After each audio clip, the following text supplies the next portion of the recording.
हैं, ऐसा बिल्कुल नहीं लग रहा था। सारे बिल्कुल ऐसा लग रहा था मायूस, थके हुए तमाम चेहरे, चाहे वो भारतीय जनता पार्टी के हों या फिर वो एनडीए के जो घटक दल हैं उनके हों, तमाम चेहरे हमने देखे।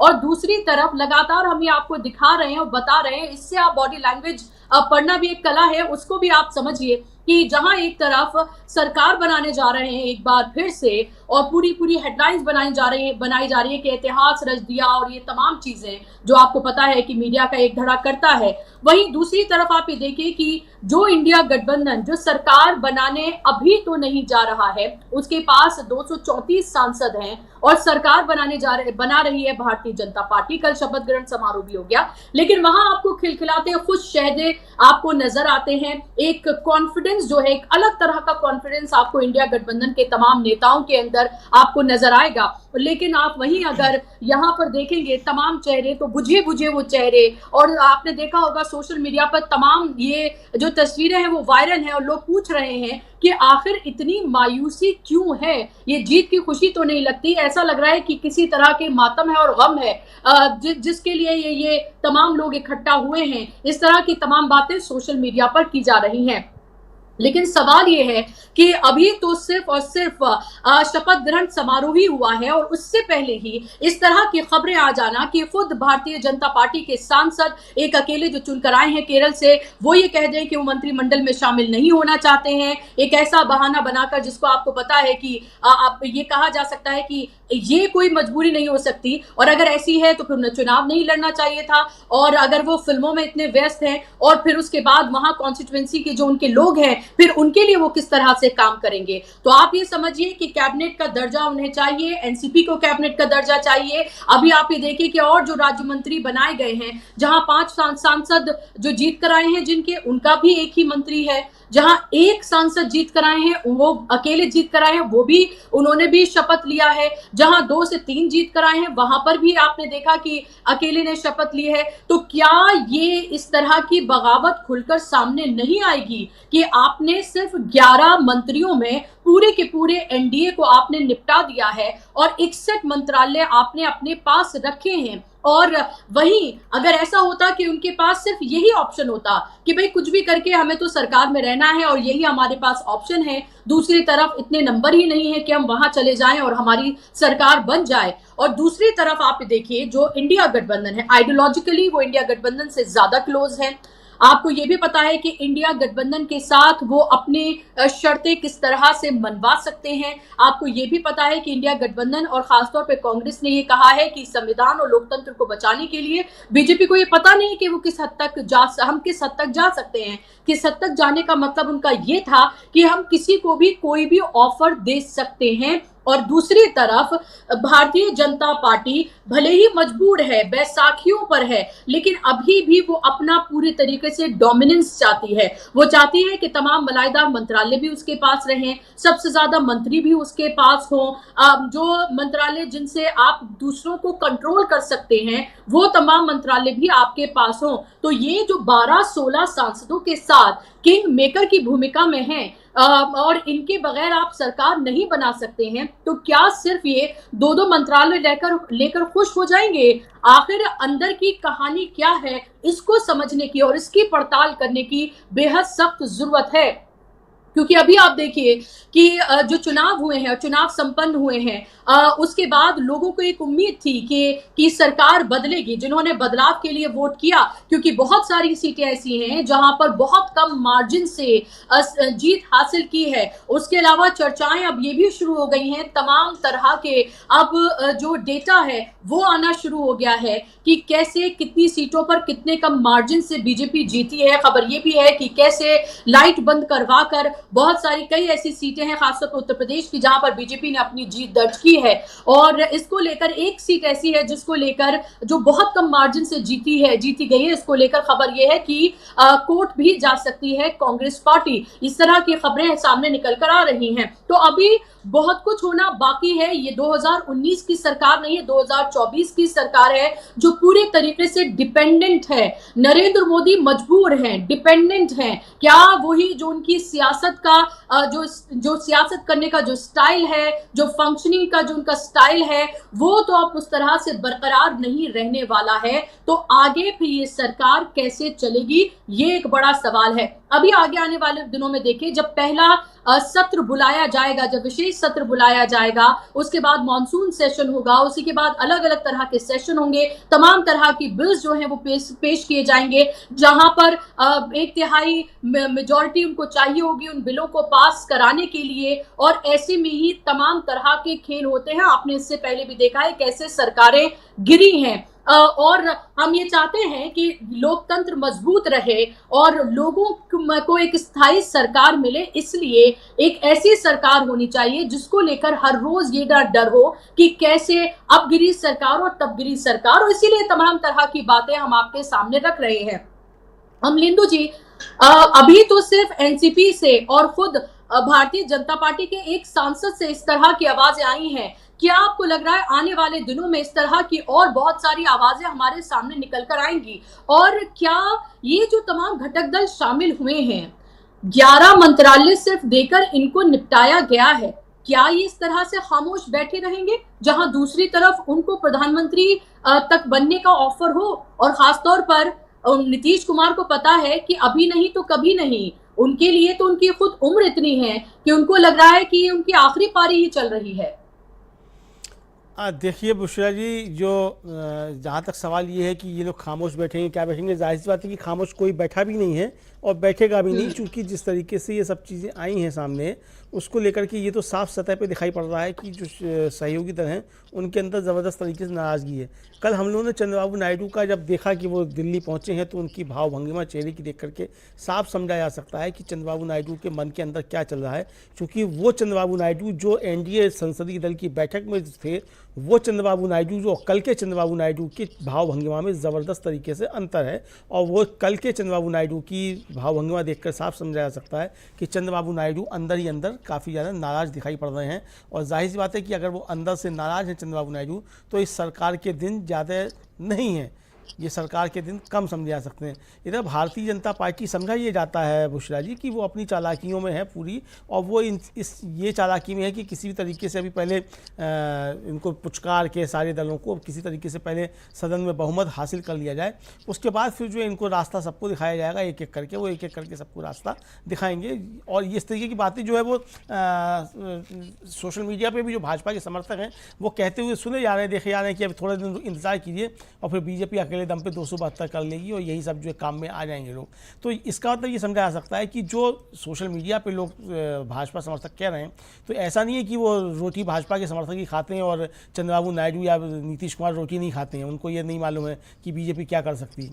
तो जाहिर सी बात है कि जो लोग पहले से चोट खाए हुए बैठे हैं बीजेपी से इस मसले को लेकर के, तो वो पहले से ज़्यादा सतर्क होंगे। और इसीलिए स्पीकर की मांग की जो बार बार बात की जा रही है और जो टीडीपी इसको लेकर के ज़बरदस्त तरीके से दबाव बनाए हुए है, वो दबाव इसीलिए बनाए हुए हैं कि उसे मालूम है कि बीजेपी आगे चलकर क्या कर सकती है। तो अभी चूंकि बीजेपी के साथ वो घोषणा कर चुके हैं, मिलकर के चुनाव भी लड़े हैं, एनडीए में हैं, तो अभी एकदम से घोषणा नहीं कर सकते कि हम बीजेपी से अलग हो रहे हैं, चूंकि कुछ ना कुछ बहाने बनाने होंगे। और अगर सिर्फ इस पर स्पीकर का पद नहीं मिला या मंत्रालय नहीं मिले, इस पर अगर वो छोड़ते हैं तो ये संदेश हो सकता है इन दलों के लिए गलत जाए कि ये सब पहले से हो गए, वरना बीजेपी तो इनको कुछ दे रही थी। लोग इस तरह की बातें भी कर सकते हैं। बीजेपी खासतौर से नैरेटिव बनाने में जो एक तरह से कहा जाए कि वो चतुर है, तो इस तरह के नैरेटिव इनके खिलाफ बना सकती है।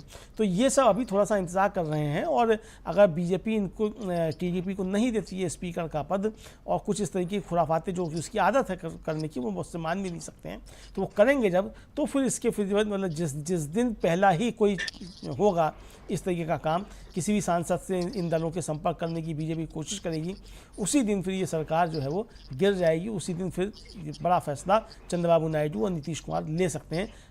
फिलहाल हमको ये इंतजार करना होगा कि अंदर भारतीय जनता पार्टी की जो अंदरूनी राजनीति है उसमें भी क्या क्या चीज़ें जो है वो उठ रही हैं और क्या क्या चीज़ें उसके अंदर हो रही हैं। क्योंकि उत्तर प्रदेश के मुख्यमंत्री योगी आदित्यनाथ जब यहाँ दिल्ली में घूम रहे हैं बुशरा जी, तो दिल्ली में यूं ही नहीं घूम रहे हैं, खामखा नहीं घूम रहे हैं कि चलो ठीक है दिल्ली में शपथ ग्रहण हो गया तो मंत्रियों को जो है CCS की जो मंत्री हैं उनसे मिल लिया जाए, उनको गुलदस्ता दे दिया जाए। ये गुलदस्ता भेंट जो है बुशरा जी, ये काफ़ी कुछ नई कहानी उत्तर प्रदेश के बारे में भी कहता हुआ सुनाई पड़ रहा है।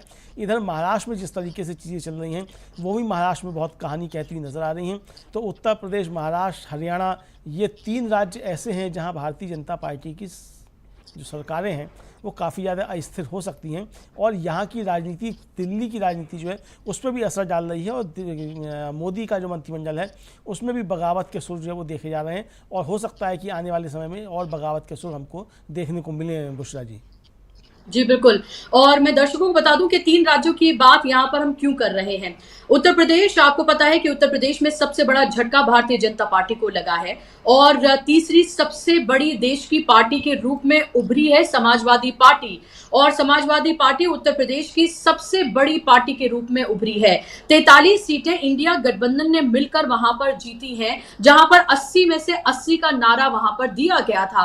और आपको पता है कि जब चाहे केशव प्रसाद मौर्य और ब्रजेश पाठक दोनों ही जो उप मुख्यमंत्री हैं, जब वो दिल्ली आए थे, जब एनडीए संसदीय दल की बैठक हुई थी और उसके बाद उसके अगले ही दिन मुख्यमंत्री योगी आदित्यनाथ ने जो अपने सांसदों की बैठक बुलाई थी उसमें ये दोनों शामिल नहीं हुए थे। और बैठक जो बुलाई गई थी उत्तर प्रदेश में, और वो बैठक सिर्फ 1 घंटे ही चल पाई। और खबर ये थी कि यहाँ पर बीजेपी के जो आला कमान है उन्होंने उनको रुकने के लिए कहा था, उनसे कहा था कि आप दिल्ली रुकिए। तो क्या उत्तर प्रदेश को लेकर कुछ और खबरें आ सकती हैं? और अगर ऐसा होता है, जिसकी बात केजरीवाल ने कही थी, केजरीवाल ने कहा था कि अगर भारतीय जनता पार्टी सरकार बनाती है तो सबसे पहला नंबर योगी आदित्यनाथ का होगा।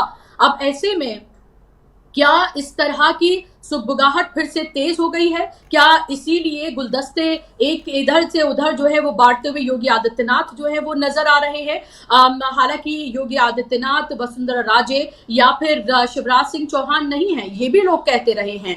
लेकिन ये भी देखना ये बहुत महत्वपूर्ण होगा कि आखिर इन दोनों उप मुख्यमंत्रियों को दिल्ली में क्यों रुकने के लिए कहा गया था। हरियाणा की बात जब हम करते हैं तो आपको पता है कि हरियाणा में 5 सीटें इस बार जीती हैं कांग्रेस ने। और कांग्रेस ने अगर टिकट वितरण थोड़ा सा बेहतर किया होता और कुछ टिकट पहले दे दिए होते, जैसे गुड़गांव की हम बात करते हैं, राजबब्बर का टिकट अगर 1 महीने पहले और कंफर्म हो गया होता, उन्हें प्रचार का और मौका मिला होता तो राजबब्बर वहां से जीत दर्ज कर सकते थे, क्योंकि बहुत कम मार्जिन है जीत का और एक अच्छा उनके पास वोट आया है। और 8 से 8 कम से कम सीटें कांग्रेस वहां से जीत सकती थी अगर अंदरूनी गुटबाजी और टिकट वितरण थोड़ा बेहतर और पहले से हुआ होता। लेकिन आपको ये पता है कि वहां पर 5 सीटें वहां पर आई हैं। मनोहर लाल खट्टर जो है उनको कैबिनेट में शामिल कर लिया गया है, मंत्रिमंडल में शामिल कर लिया गया है, वो सांसद बन गए हैं। और ऐसे में आपको पता है कि नायब सिंह सैनी जो है उनके पास अब जो है वो कमान है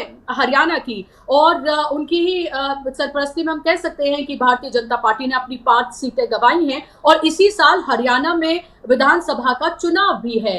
तो ऐसे में क्या उससे पहले कोई बड़ा खेल हो सकता है हरियाणा में? ये महत्वपूर्ण सवाल है। और यही इसी तरह की खबरें महाराष्ट्र से भी हैं। आपको पता है कि अजीत पवार ने जिस तरह से खुलकर कल बोल दिया है कि अगर आपने हमें राज्य मंत्री नहीं, अगर आपने हमें कैबिनेट मंत्री अगर आपने नहीं बनाया तो हम आपके साथ शामिल इस मंत्रिमंडल में शामिल नहीं होंगे। और उन्होंने कहा कि अभी हमसे कहा गया है कि वेट एंड वॉच। तो वेट एंड वॉच ये कितना लंबा चलता है ये देखने वाली बात है। और इसीलिए हम कह रहे हैं कि अभी तो सिर्फ कल शाम, कल देर रात तक ये शपथ ग्रहण समारोह संपन्न हुआ है और उससे पहले ही एनसीपी के विरोध के स्वर उठने लगे और सुबह होते होते बीजेपी के खुद के सांसद ने कह दिया कि अगर आप हमें राज्य मंत्री का दर्जा आप हमें दे रहे, कैबिनेट मंत्री अगर आप हमें नहीं बनाते हैं तो उन्होंने फिल्मों का हवाला दे दिया। लेकिन आपको पता ही है कि एकमात्र सांसद वो केरल से चुनकर आए हैं, उनको ये उम्मीद है कि उनको कैबिनेट मंत्री बनाया जाएगा। तो जब सरकारें कमजोर होती हैं तभी मंत्रिमंडल जो है वो इतना बड़ा होता है, 71 मंत्रियों का मंत्रिमंडल है।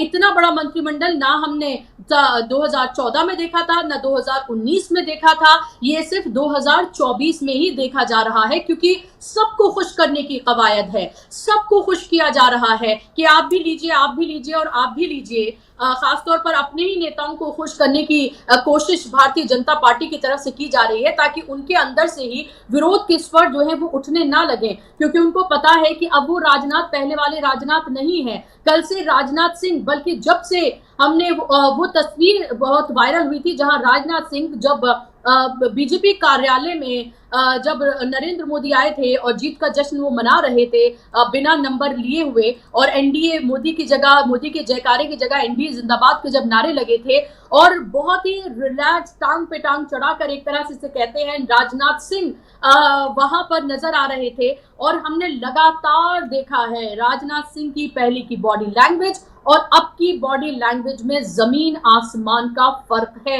और वो साफ तौर पर आपने देखा होगा, नरेंद्र मोदी के बराबर में बैठे हुए थे राजनाथ सिंह और फिर उनके पास बैठे हुए थे अमित शाह, लेकिन अमित शाह और नरेंद्र मोदी के बीच में जो राजनाथ सिंह बैठे हुए थे, उनकी बॉडी लैंग्वेज भी आप पढ़िए, बेहद कॉन्फिडेंट वो नजर आ रहे थे, क्योंकि उनकी जिस तरह से बेइज्जती हुई है, आपने देखा था वो बड़ी सी माला जिसमें नरेंद्र मोदी हाथ जोड़कर खड़े हुए हैं एक रैली में, जिसमें राजनाथ सिंह अंदर जाने की कोशिश करते हैं और फिर उसके बाद वो वहां पर सफलतापूर्वक एंट्री नहीं पा पाते हैं। तो वो वीडियो आपने देखा था कि कैसे वो वायरल हुई थी तमाम जगहों पर। तो जिन बड़े नेताओं को, कद्दावर नेताओं को, जो नरेंद्र मोदी से ज्यादा सीनियर भी हैं, जिन नेताओं को साइडलाइन किया गया, जिन नेताओं को ह्यूमिलिटी जिन्होंने झेली, तो क्या आज वो उन तमाम चीजों का फायदा नहीं उठाएंगे कि आज नरेंद्र मोदी मजबूर हैं, बैसाखियों पर टिके हुए हैं, 240 नंबर उनके पास हैं, उनको 32 सांसद चाहिए सरकार बनाने के लिए,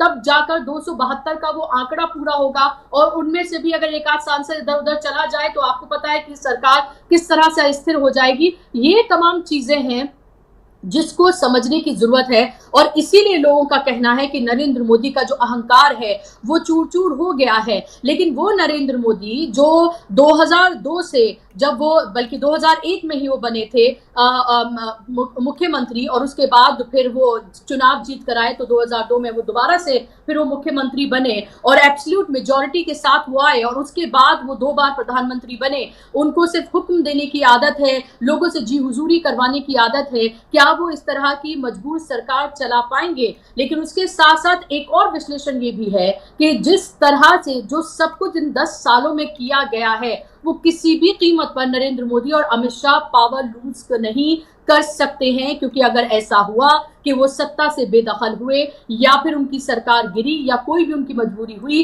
तो वो मजबूरी में किसी भी हद तक झुक भी सकते हैं, क्योंकि उनको पता है जिन लोगों की उन्होंने फाइलें खोली हैं वो अगर सत्ता में वापस आते हैं तो उनकी कितनी फाइलें खुल सकती हैं। इन तमाम चीजों को आप समझिए। भले ही आप अभी जश्न का माहौल देख रहे हो, बुझे हुए चेहरे जो है वो जश्न का माहौल बना रहे हैं, जश्न का माहौल जो है वो देखने के लिए मिल रहा है, जश्न मना रहे हैं। आप वो तमाम मीडिया जिसके एग्जिट पोल पूरी तरीके से धराशाही हो गए, जिसने एग्जिट पोल के जरिए एक बार फिर से माहौल बनाने की कोशिश की थी, वो एक बार फिर से लग गया है नरेंद्र मोदी के पक्ष में माहौल बनाने के लिए। लेकिन वो जो खबरें एनडीए खेमे से आएंगी, वो जो खबरें खुद बीजेपी के खेमे से आएंगी, हर रोज अब आपको खबरें देखने के लिए मिलेंगी, उन खबरों को वो कैसे दबाएंगे? हम जैसे प्लेटफॉर्म मौजूद है उन तमाम खबरों को आप तक पहुंचाने के लिए।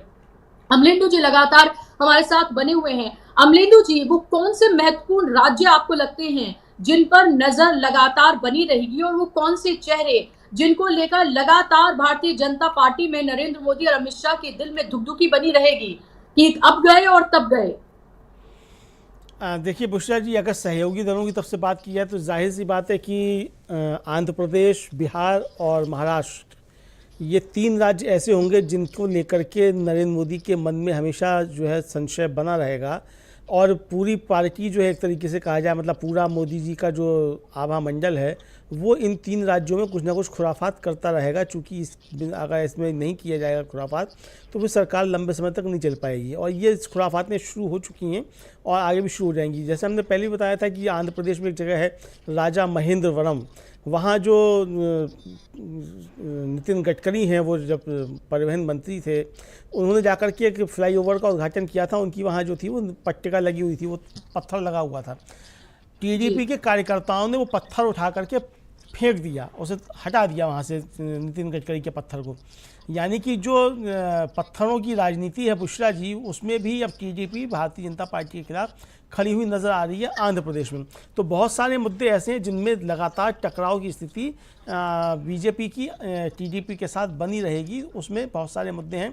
आरक्षण का भी एक बड़ा मसला है, वो है विशेष राज्य के दर्जे की मांग को लेकर के भी है, चूँकि नरेंद्र मोदी ने जो था वादा किया था कि बीजेपी जो है वो आंध्र प्रदेश को देगी विशेष राज्य का दर्जा, वो वादा पूरा हुआ नहीं। और अब चूँकि चंद्रबाबू नायडू आ गए साथ में, उनकी वो पुरानी मांग रही है, कांग्रेस ने उनको दिया भी था आंध्र प्रदेश को विशेष राज्य का दर्जा। तो अब ये देखना होगा कि इस विशेष राज्य के दर्जे को लेकर के किस तरीके से संघर्ष जो है वो भारतीय जनता पार्टी और टीडी के बीच में होता है। इसी तरीके से विशेष राज्य के दर्जे को लेकर के बिहार के साथ भी संघर्ष हो सकता है। जब एनडीए की बैठक में नीतीश कुमार थे तो उन्होंने इशारा दे भी दिया था कि बिहार का तो सब काम हो ही जाएगा। और फिर कल जब उन्होंने ट्वीट किया जब शपथ ग्रहण से पहले, तो उसमें भी उन्होंने संकेत दे दिया कि विशेष राज्य का दर्जा जो है वो देना ही होगा भारतीय जनता पार्टी को। इस तरीके के संकेत उन्होंने अपने ट्वीट में दिए थे। तो बुशरा जी, ये सारे मुद्दे यहाँ रहेंगे। तो महाराष्ट्र जो है, वहाँ जिस तरीके से बीजेपी के सहयोगी दल हैं, उनकी अंदरूनी राजनीति चल रही है, वो भी भारतीय जनता पार्टी को काफ़ी परेशान करने वाली है। सूचनाएं ये हैं कि जो एकनाथ शिंदे की शिवसेना है, उसके सांसदों का संपर्क और उनके कई विधायकों का संपर्क जो है वो उद्धव ठाकरे से हो चुका है, और वहाँ बड़ी टूट जो है वो एकनाथ शिंदे की शिवसेना में होने जा रही है। इसी तरीके से अजित पवार के जो विधायक हैं वो सब शरद पवार के संपर्क में पहुँच चुके हैं। तो बड़ी एक जो है चुनौती वहाँ से भी आने वाली है भारतीय जनता पार्टी को। हो सकता है कि एकनाथ शिंदे के जो 6 सांसद हैं, 7 सांसद हैं, वो सब भारतीय जनता पार्टी का साथ छोड़ करके असली जो शिवसेना है उसमें पहुंच जाए। इस तरह की चीज़ें भी हो सकती हैं, तो जिन पे काम लगातार चल रहा है। उधर जिस तरीके से ममता बनर्जी जो है, उन्होंने कहा है कि सरकार तो इंडिया गठबंधन की ही बनेगी, और फिर उन्होंने कहा है कि वो नीतीश बाबू और चंद्रबाबू नायडू तो हमारे हैं, ये उधर कैसे जा सकते हैं। तो इसका मतलब कि अंदर अंदर कुछ ना कुछ पक रहा है बुशरा जी, कि जो मोदी सरकार को रोज़ परेशान करता रहेगा जबकि तक कि ये सरकार गिर नहीं जाएगी। तो इस सरकार के लेकर के जो चीज़ें आ रही हैं बुशरा जी, वो साफ तौर पर समझा जा सकता है कि सरकार को लेकर के काफ़ी ज़्यादा संशय के बादल बने हुए हैं। सरकार की जो है, मतलब मोदी जी, भारतीय जनता पार्टी की अपने सहयोगी दलों के साथ जिस तरीके की अब तक की रणनीति रही है, उसको लेकर के भी भाजपा के सहयोगियों के अंदर एक संशय के भाव हैं। और भारतीय जनता पार्टी के सहयोगी जो भारतीय जनता पार्टी नरेंद्र मोदी के ऊपर भरोसा करने को तैयार होते हुए दिखाई नहीं पड़ रहे हैं। जाहिर सी बात है कि ये जब भरोसा नहीं है और फिर ये अविश्वास जब बढ़ेगा, तो उसकी परिणति सरकार के गिरने में ही होगी, या फिर इन छोटे दलों को बीजेपी तोड़ देगी। तो अब देखना ये है कि बीजेपी पहले इन दलों को तोड़ती है या ये दल जो है पहले बीजेपी को तोड़ देते हैं। तो ये शह मात का खेल बीजेपी के जो सहयोगी दल हैं उनके और बीजेपी के बीच में ये चलना शुरू हो गया है, और ये चलता रहेगा। जिस तरीके से अजीत पवार ने खुल करके कहा, प्रफुल्ल पटेल के साथ में वो खड़े हुए दिखाई दिए, और उन्होंने कहा कि हमको राज्य मंत्री का पद नहीं चाहिए, हमारे अभी एक लोकसभा के सदस्य हैं और राज्यसभा में हमारे और 3 सदस्य हो जाएंगे, ऐसा उनका दावा है। जब हो जाएंगे तब हो जाएंगे, यानी 4 सदस्य हो जाएंगे। वो दावा कर रहे हैं कि उनको कैबिनेट मंत्री का पद चाहिए। तो जब कैबिनेट मंत्री का पद चाहिए उनको, तो जाहिर सी बात है कि बीजेपी को वो कैबिनेट मंत्री का पद देना होगा। नहीं देना होगा तो वो अपने सांसद को चुपके से भेज देंगे, चलो वही शरद पवार के यहाँ पहुँच जाओ। वो शरद पवार के यहाँ पहुँच जाएंगे तो ये नुकसान भारतीय जनता पार्टी का होगा। तो ये चीज़ें जिस तरीके से आ रही है, तो ये भारतीय जनता पार्टी की जो अब तक की रणनीति अपने सहयोगी दलों के साथ रही है, सहयोगी दल उसको लेकर के सशंकित हैं, और सहयोगी दल भारतीय जनता पार्टी के ऊपर दबाव बना रहे हैं, और ये दबाव लगातार भारतीय जनता पार्टी के ऊपर बना रहेगा। और ये शह-ओ-मात का खेल, ये सरकार जब तक चलेगी तब तक भारतीय जनता पार्टी उसके सहयोगी दलों के बीच में ये शह-ओ-मात के खेल चलते ही रहेंगे बुशरा जी। जी बिल्कुल। और इस बीच अब से कुछ देर पहले कांग्रेस ने जो प्रेस कॉन्फ्रेंस की थी, और जब सुरेश गोपी को लेकर उनसे सवाल पूछा गया तो उन्होंने कहा आगे आगे देखिए होता है क्या। तो वही है, आगे आगे देखिए होता है क्या, इसी पर ही ये पूरी सरकार टिकी हुई है। आपको पता है कि इससे पहले ममता बनर्जी की तरफ से भी ये कहा गया, वेट एंड वॉच के लिए कहा गया कि आप रुकिए और अभी इंतजार करिए, अभी तो बहुत कुछ होना बाकी है। और इसी इंतजार में है तमाम इंडिया गठबंधन के दल, क्योंकि वो किसी भी जल्दबाजी में या अनैतिक तौर पर सरकार बनाने के फेवर में नहीं है, और उनको ये लगता है कि अभी उनको बहुत सारी चीजों का इंतजार करना है, और इस बीच आप ये देखिए कि इस बार की और जो 2019 की जो लोकसभा है वो कितनी अलग नजर आने वाली है। यहाँ पर इंडिया गठबंधन नाम का एक गठबंधन है जिसके 234 सांसद हैं, 2 और बढ़ गए हैं, 236 अब उसमें हो गए हैं शामिल। 236 अब उनके सांसद हैं क्योंकि कांग्रेस की संख्या अब 101 हो गई है 99 से, तो 236 उनके सांसद होंगे। और जिन सांसदों पर सबसे ज्यादा निगाह रहेगी, अगर राहुल गांधी जिनकी जिनकी इसकी उम्मीद लग रही है कि नेता प्रतिपक्ष शायद वही बनेंगे और 10 साल में पहली बार नेता प्रतिपक्ष बनेगा कोई, क्योंकि 543 लोकसभा जो सीट है उनमें से जिस भी पार्टी के पास 10% नंबर होता है इन सीटों का, उसी का ही नेता प्रतिपक्ष होता है। तो 10 साल में पहली बार कांग्रेस की, क्योंकि अब 101 सीटें हैं, 99 वो जीत कर आए हैं, 2 सांसद उनके साथ शामिल हो गए हैं, तो अब कांग्रेस क्योंकि सबसे बड़ा विपक्षी दल है तो और अब उसका नेता प्रतिपक्ष होगा और उसके लिए राहुल गांधी का नाम सबसे आगे है, क्योंकि तमाम कांग्रेस के नेताओं ने एक मीटिंग में ये रेजोल्यूशन पास किया कि राहुल गांधी ही नेता प्रतिपक्ष बने और संसद में रहकर वो तमाम मुद्दे वो उठाएं, वो तमाम बातें वो उठाएं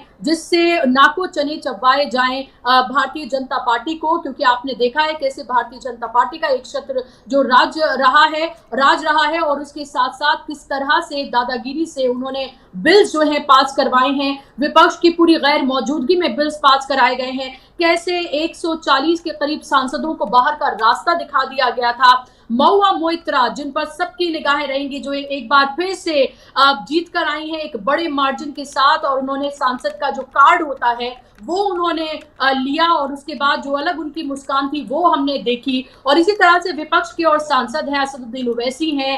अब हमें जो एक चेहरा जो हमें संसद में नजर आएगा अपने 36 सांसदों के साथ, वो हैं अखिलेश यादव, क्योंकि अखिलेश यादव ने अपने सांसदों के साथ, अपने नेताओं के साथ हुई मीटिंग में ये उन्होंने तय किया कि वो अपने विधानसभा जहां से वो जीते हैं वो छोड़कर कौशाम्बी से जहां से वो इस बार सांसद बने हैं, वो इस बार पार्लियामेंट में नजर आएंगे, लोकसभा में वो नजर आएंगे और तीसरी देश की सबसे बड़ी पार्टी के रूप में वो वहां पर नजर आएंगे। तो उनको देखना भी बेहद दिलचस्प होगा। मुलायम सिंह को हम देखते रहे, अब मुलायम सिंह के बेटे को हम देखेंगे लोकसभा में, और आपको पता ही है कि विधानसभा में वो अपने बेहतरीन भाषणों के लिए जाने जाते हैं और ऐसे वक्त में जब मुश्किल वक्त में रहे तब भी उन्होंने मुश्किल वक्त से अपनी पार्टी को पूरा बाहर निकाला है। बहुत सारे ऐसे चेहरे हैं जिन पर निगाहें रहेंगी, वो तमाम चेहरे जो पहली बार जो चुनकर आए हैं उन पर सबकी निगाहें रहेंगी, जो युवा सांसद हैं उन पर सबकी निगाहें रहेंगी, लेकिन सबसे ज्यादा निगाह रहेंगी उन सांसदों पर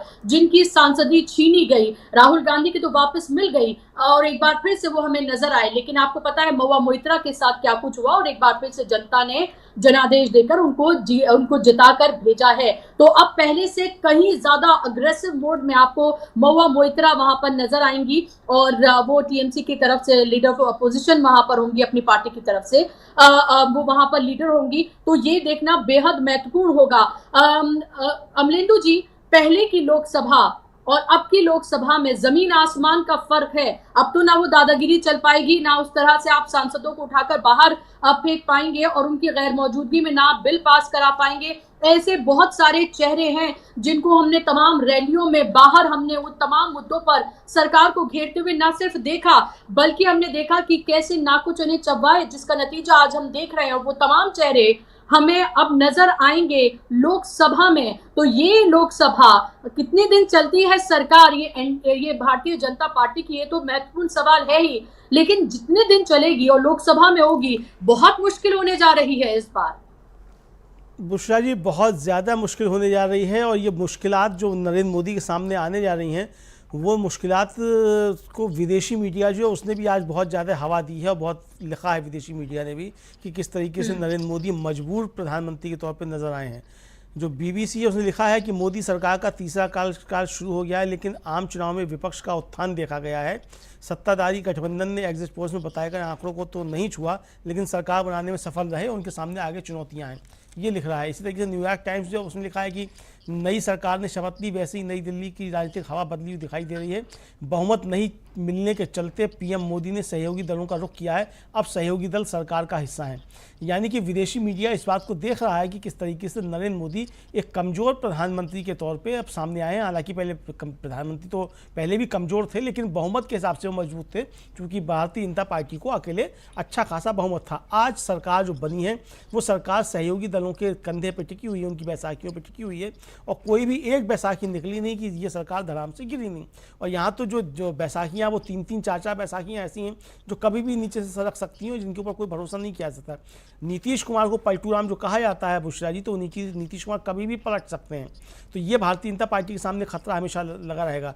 खुद प्रधानमंत्री नरेंद्र मोदी ने चंद्रबाबू नायडू को लेकर के आंध्र प्रदेश में ही जाकर के आरोप लगाया था 2019 में कि चंद्रबाबू नायडू ने अपने ससुर की पीठ में छुरा घोंप करके सत्ता पाई थी। इस तरीके के आरोप उन्होंने लगाए थे। तो यानी कि चंद्रबाबू नायडू के ऊपर भी भारतीय जनता पार्टी भरोसा नहीं कर सकती है कि ये बैसाखी जो है वो लंबे समय तक टिकी रहेगी। उधर इंडिया गठबंधन जिस तरीके से कर रहा है राजनीति, और जिस तरीके से वो अपने दांव पे चल रहे हैं, उससे ये सरकार की नाक में रोज दम करके रखेंगे और कोई ना कोई ऐसा मुद्दा ले आएंगे जिसपे कि इन दलों को, जो सहयोगी दल हैं, वो उनको भारतीय जनता पार्टी का साथ छोड़ना पड़ेगा। अब जिस तरीके से एग्जिट पोल्स और शेयर मार्केट की इस दुराभिसंधि को लेकर के जो राहुल गांधी ने आरोप लगाए हैं, उसकी घोटाले की जांच करने की मांग की है, जब सदन के अंदर ये मामला उठेगा बुशरा जी, तो इस पर किस तरीके से चंद्रबाबू नायडू या नीतीश कुमार की पार्टी जो है वो भारतीय जनता पार्टी के साथ खड़ी होगी, ये देखना होगा। क्योंकि जेपीसी की मांग होगी और निश्चित तौर पर इस पर बवाल होगा। जब ये बवाल होगा तो भारतीय जनता पार्टी के पास अपना बचाव करने का रास्ता नहीं होगा, उसके सहयोगी उससे छिटके हुए नजर आएंगे। क्योंकि भ्रष्टाचार के मामले पर कोई भी भारतीय जनता पार्टी के साथ खड़ा होना दिखना नहीं चाहेगा, क्योंकि उसका संदेश उन राज्यों में गलत जाएगा। क्योंकि बिहार में तो अभी चुनाव होने हैं, हालांकि आंध्र प्रदेश में चुनाव हो चुके, चंद्रबाबू नायडू के सामने उस तरह की दिक्कतें कम होंगी, लेकिन फिर भी चूंकि उनके सामने चीज़ें हैं तो वो दिक्कतें तो रहेंगी भविष्य की राजनीति को देखते हुए। नीतीश कुमार के सामने तो अगला चुनाव है, तो उनके सामने तो और ज़्यादा दिक्कतें होंगी, तो वो नीतीश कुमार की तरफ से ज़्यादा चीज़ें आ सकती हैं। तो ये सभी कुछ है। इधर एक जो खबर मिल रही है बुशरा जी, वो ये है कि मोदी का परिवार टूटना शुरू हो गया है। चुनाव से पहले जो है वो सबने अपने ट्विटर बायो में मोदी का परिवार लिखना शुरू कर दिया था। और आपको याद होगा कि जब भारतीय जनता पार्टी की पहली सूची आनी थी, उस सूची की आने से पहले ही दिल्ली के सांसद जो थे गौतम गंभीर, उन्होंने थैंक यू मोदी जी बोलते हुए चुनाव लड़ने से इनकार कर दिया था कि उनको टिकट नहीं चाहिए। उन गौतम गंभीर ने खबर आ रही है कि अपने ट्विटर में से मोदी का परिवार हटा दिया है और प्राउडली इंडियन लिख लिया है।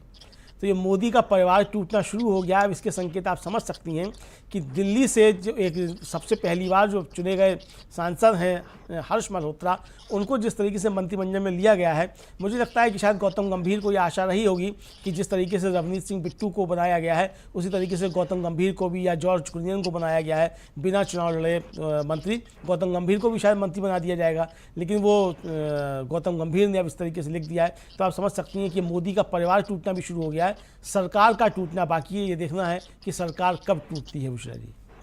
जी बिल्कुल, और यही तमाम खबरें हैं जो हम आप तक पहुंचा रहे हैं। क्या अमलेंदु जी, ये भी खबर आ रही थी कि जीतन राम मांझी भी नाराज चल रहे हैं।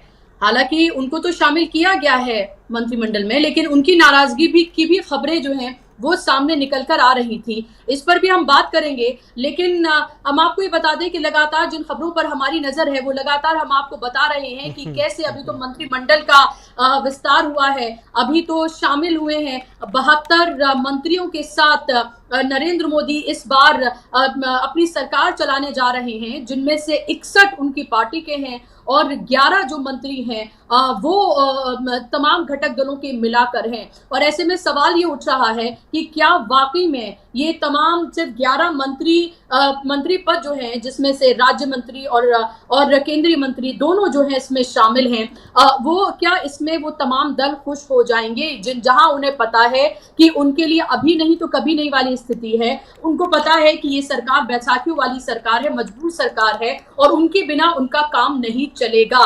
या फिर भारतीय जनता पार्टी को अभी भी ये गुमान है, या उसको लगता है कि तमाम जो महत्वपूर्ण मंत्रालय उसके पास तो हैं और अभी कुछ दिन रुकिए और उसके बाद हम इन्हीं पार्टियों को तोड़कर अपने साथ शामिल करके, इनके ही सांसदों को तोड़कर अपने साथ शामिल करके वो 272 का आंकड़ा जो है वो पार कर लेंगे। लेकिन वो दिन दूर गए जब ऐसा हुआ करता था।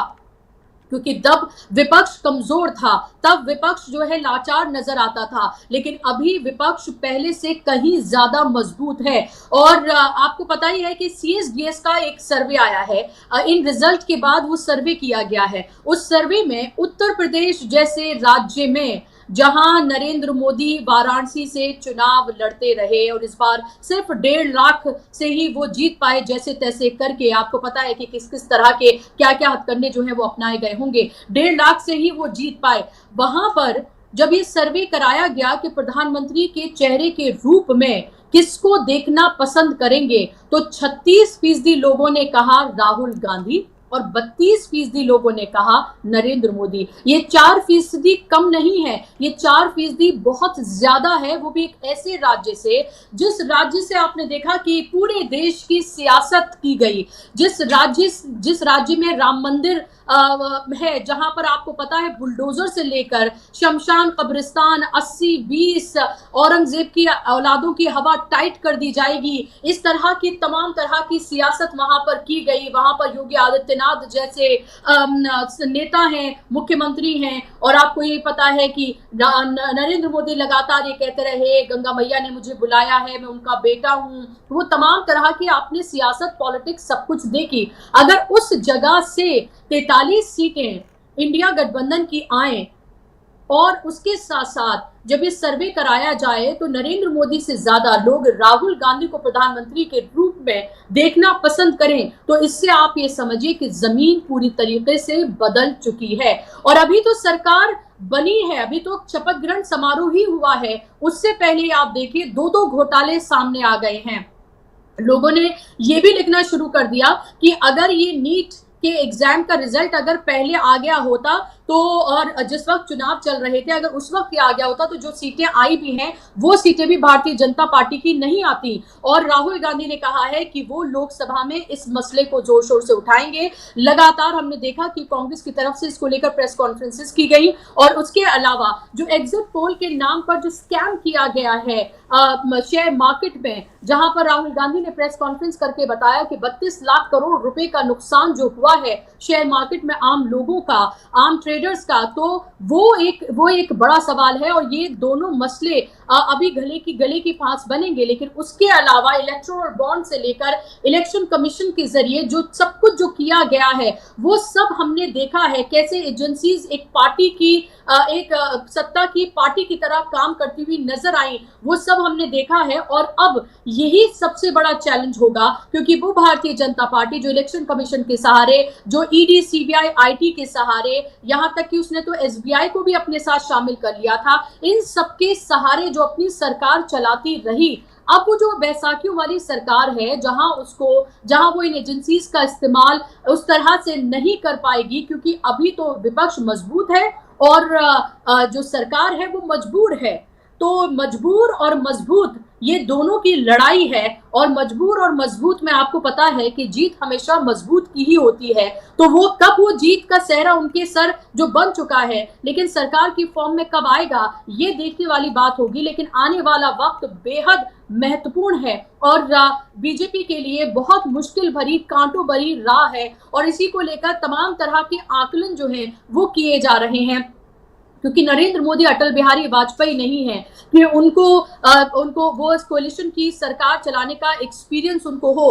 और अभी एक और तस्वीर जो मैं आपके सामने रखना चाहती हूँ, एनडीए में जितने भी अभी घटक दल हैं, जो 240 मेंबर चुनकर आए हैं, 293 का आंकड़ा है उनके पास अभी, उनमें से एक भी माइनॉरिटी का नहीं है, एक भी, ना मुसलमान, ना सिख, ना ईसाई। तो आप ये समझिए कि ऐसे देश में जो तमाम धर्म जातियों से बना हुआ ये देश जो एक गुलदस्ता है, उस एनडीए में आप देखिए, और एनडीए की जब हम बात करते हैं, जो मंत्री शामिल किए गए हैं, जो अभी बनाए गए हैं, 72 का जो नंबर है, उनमें से एक भी मुस्लिम नहीं है। तो ये तस्वीर भी बेहद महत्वपूर्ण है, जहां दूसरी तरफ सबसे ज्यादा मुस्लिम एमपी जो चुनकर आए हैं वो कांग्रेस पार्टी के हैं। हालांकि 2019 से उनकी संख्या घटी है। लेकिन अभी की अगर हम बात करते हैं तो सबसे ज्यादा अगर सांसद किसी पार्टी के मुस्लिम चुनकर आए हैं तो वो कांग्रेस पार्टी है। वहीं भारतीय जनता पार्टी का एक भी नहीं है और पूरे एनडीए में एक भी एमपी जो है वो फिलहाल किसी माइनॉरिटी से नहीं है। तो ये बहुत महत्वपूर्ण सवाल है, गंभीर सवाल है, जिन पर बात होनी बेहद जरूरी है, क्योंकि ये लोकसभा किन लोगों से बनकर आई है, किस जाति का डोमिनेशन है उसमें, जिसकी बात लगातार राहुल गांधी करते रहे कि जिसकी जितनी संख्या भारी उसकी उतनी हिस्सेदारी। तो वो जो हिस्सेदारी की बात, जिसकी बात नीतीश कुमार भी करते रहे, नीतीश कुमार ने कहा कि जातिगत जनगणना हमने बिहार में की। जब तेजस्वी यादव ने इसकी बात कही तो उन्होंने क्रेडिट लेने की होड़ मच गई और नीतीश कुमार ने कहा हमारे रहते ये हुआ, और फिर उन्होंने पूरे देश में जातिगत जनगणना की बात कही। तो क्या वो जातिगत जो जनगणना है वो क्या पूरे देश में हो पाएगी? क्या नीतीश कुमार अपनी इन बातों को रख पाएंगे? क्या विशेष राज्य का दर्जा बिहार को मिल पाएगा? क्या विशेष पैकेज बिहार को मिल पाएगा? तमिलनाडु को मिल पाएगा विशेष राज्य का दर्जा और विशेष पैकेज? ये तमाम बड़े सवाल है। लेकिन इसके बीच एक बात जो बेहद महत्वपूर्ण है वो ये कि अभी आंध्र प्रदेश पूरी तरीके से कंगाल है। आंध्र प्रदेश में जो सैलरीज जो दी जाती हैं उस तक के लिए उनके पास अभी पैसा नहीं है। तो अभी आंध्र प्रदेश को, चंद्रबाबू नायडू को स्पेशल पैकेज की जरूरत है ताकि वो जिस कगार पर अभी आंध्र प्रदेश पहुंच चुका है उससे उसे उभार सके, उससे उसे पैरों पर खड़ा कर सकें। और ये भी एक मजबूरी हो सकती है, लेकिन ये मजबूरी कितने दिन तक चल पाएगी, ये महत्वपूर्ण सवाल है अमलेंदु जी। देखिए बुशरा जी, बिल्कुल ये महत्वपूर्ण सवाल है और चंद्रबाबू नायडू की अगर ये मजबूरी है तो इस मजबूरी को कांग्रेस या इंडिया गठबंधन की सरकार जो वो पूरा कर सकती है। बीजेपी इसको पूरा नहीं करेगी। और सरकार बनने से पहले ही जयराम रमेश ने ट्वीट करके कहा भी था कि कांग्रेस ने वायदा किया था, कांग्रेस ने विशेष राज्य का दर्जा दिया था, लेकिन जब बीजेपी सरकार में आई तो उसने कहा था कि वो इसको 10 साल के लिए बढ़ाएंगे, जबकि कांग्रेस ने कहा था कि हम इसको 5 साल करेंगे, लेकिन वो बीजेपी ने नहीं बढ़ाया। और कांग्रेस जो है वो आंध्र प्रदेश के विकास के लिए अपना वायदा पूरा निभाएगी, ये उन्होंने ट्वीट किया था। इसका मतलब उन्होंने चंद्रबाबू नायडू को ये संकेत देने की कोशिश की थी कि भारतीय जनता पार्टी पहले भी आंध्र प्रदेश को इस तरीके से धोखा दे चुकी है और वो विशेष राज्य का दर्जा नहीं देगी, जबकि कांग्रेस ने ऑलरेडी दिया था और फिर आगे भी हम देने के लिए तैयार हैं, ये एक संकेत दिया था। मुझे लगता है कि बुशरा जी की ये एक बड़ा मसला होगा और इस पर चंद्रबाबू नायडू की बीजेपी के साथ तनातनी होगी और सरकार टूटने तक की स्थिति जो है वो पहुंच सकती है। और इंडिया गठबंधन पहले से तैयार बैठा है ये आश्वासन दे करके कि हम आंध्र प्रदेश को विशेष राज्य का दर्जा देंगे। तो ये एक बड़ी जो है टूट फूट की चीज़ें हो सकती है। दूसरा जो आपने जातिगत जनगणना वाली बात कही बुशरा जी, देखिए केवल ऐसा नहीं है कि मुसलमान मंत्री ही नहीं बनाया, एनडीए के जो सांसद चुन करके आए हैं उनमें एक भी जो है वो मुस्लिम, सिख और क्रिश्चियन नहीं है, यानी एक भी जो है अल्पसंख्यक सांसद भी नहीं है पूरे एनडीए का भी। भारतीय जनता पार्टी की बिल्कुल, ये बात मैंने कही अभी जी, ये बात अभी मैंने कही जी। तो ये जो है मतलब एक भी अल्पसंख्यक सांसद भी नहीं है। और फिर आपने जो है एक जो बनाया भी, अगर अल्पसंख्यक कहा जाएगा, अगर बनाया जॉर्ज कुरियन को तो आपने राज्य मंत्री का प्रभार दिया है, बिट्टू को बनाया है तो राज्य मंत्री का प्रभार दिया, मतलब दूसरे अल्पसंख्यकों को भी आपने बनाया है तो उनको राज्य मंत्री का आपने दिया है, कैबिनेट मंत्री आपने वो भी नहीं बनाया, किसी अल्पसंख्यक को भी नहीं बनाया। तो ये सारी चीज़ें मतलब एक तरीके से कहा जाए जो बीजेपी के ऊपर आरोप लगते रहते हैं कि अल्पसंख्यकों की शत्रु है, उसको लेकर के साफ तौर पर समझा जा सकता है। और जातिगत जनगणना की बात जो राहुल गांधी कह रहे थे और जो सरकार में हिस्सेदारी की बात कह रहे थे, उसको आप इस तरीके से समझ सकती हैं कि ये और क्यों जरूरी हो जाता है जातिगत जनगणना का सवाल। और मुझे लगता है कि ये उठेगा और मोदी की सरकार के ऊपर ये दबाव बनेगा, खासतौर से जेडीयू जो है नीतीश कुमार इसको दबाव बनाएंगे, क्योंकि अभी जो कैबिनेट बनी है, मतलब मंत्रिमंडल बना है बुशरा जी, उसमें देखिए ओबीसी 29 हैं, 10 जनरल हैं और 10 शेड्यूल्ड कास्ट हैं, 5 एसटी हैं। अब अगर ये जातिगत जनगणना हो चुकी होती तो जातिगत जनगणना के आधार पर इस मंत्रिमंडल को तोला जा सकता था कि इसमें मंत्रिमंडल में प्रतिनिधित्व सही तरीके से सबको मिल रहा है कि नहीं मिल रहा है। आप 29 ओबीसी को दे रहे हैं लेकिन साथ साथ आप 28 जनरल को आप बना रहे हैं, तो ये समझा जा सकता है कि ये किस तरीके की सरकार है, ये साफ तो समझा सकता है। मुझे लगता है कि नीतीश कुमार को इस विसंगति की ओर नरेंद्र मोदी का ध्यान खींचना चाहिए कि आपकी सरकार में ये विसंगति क्यों हो रही है, आपने इसको जो है सवर्ण मंत्रिमंडल क्यों बना दिया है। तो ये सवाल जो इसलिए जातिगत जनगणना के सवाल उठेंगे और ये सरकार काफ़ी ज़्यादा दबाव में आती हुई दिखाई पड़ेगी, क्योंकि जो मुद्दे जो बनेंगे इस सरकार के गिरने के बुशरा जी, उसमें जातिगत जनगणना और आंध्र और बिहार को विशेष राज्य का दर्जा, ये दो बड़े मुद्दे होंगे। और तीसरा ईडी सीबीआई की जिस तरीके की कार्रवाई चलती है, वो कार्रवाई जिस तरीके की होंगी उसको लेकर के भी अनरेस्ट जो है वो एक तरह से कहा जाए इस गठबंधन के अंदर होगा और ये सरकार को गिरने की चीज़ें होंगी। अब खबर ये आ रही है बुशरा जी कि मोदी का परिवार जो टूटना शुरू हुआ वो सिर्फ गौतम गंभीर ही नहीं, बल्कि जो पूर्व मंत्री हैं राजीव चंद्रशेखर जो हार गए चुनाव उनसे शशि थरूर से, उन्होंने भी मोदी के परिवार से त्यागपत्र दे दिया है, यानी कि वो मोदी का परिवार उन्होंने भी अपने ट्विटर बायो से हटा लिया है। तो अब ये देखना है कि कितने कितने मोदी के परिवार जो है वो टूटते जाते हैं, बिछड़ते जाते हैं सब। और कल उन्होंने एक लंबा ट्वीट किया था राजीव चंद्रशेखर ने, बहुत लंबा चौड़ा उनका वो ट्वीट था कि क्या क्या देश के अंदर चल रहा है और क्या क्या उनका वो है। और जिस तरीके से उन्होंने लिखा राजीव चंद्रशेखर ने, वो एक तरीके से कहा जाए कि वो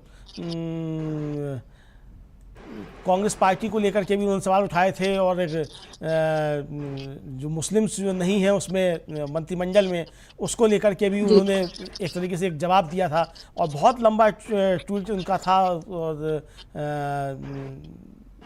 वो उस ट्वीट में भी बहुत सारे सवाल उन्होंने एक तरीके से उठाए थे प्रधानमंत्री की वो जो है 100 दिन का एजेंडा को लेकर के, उसको लेकर के भी उन्होंने था वो किया था ट्वीट। यानी कि दर्द जो है बुशरा जी वो उन लोगों के दिमाग में शुरू हो गया है जो मोदी 2 के थे और अग्निवीर बन चुके हैं।